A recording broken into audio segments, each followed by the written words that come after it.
Le péché qui demeure dans nos vies exige parfois la discipline de Dieu.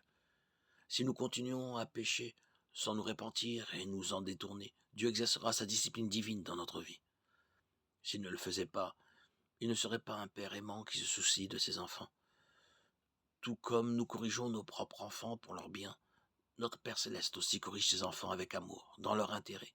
Hébreux 12, 7, 11 nous dit « Supportez la correction, c'est comme des fils que Dieu vous traite. » Quel est le fils qu'un père ne corrige pas?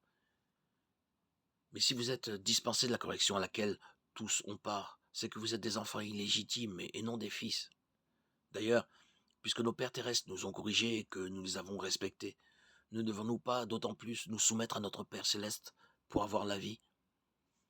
Nos pères nous corrigeaient pour un peu de temps, comme ils le trouvaient bon, tandis que Dieu le fait pour notre bien, afin que nous participions à sa sainteté.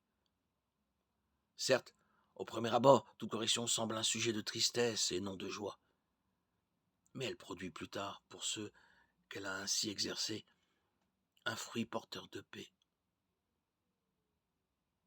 la justice.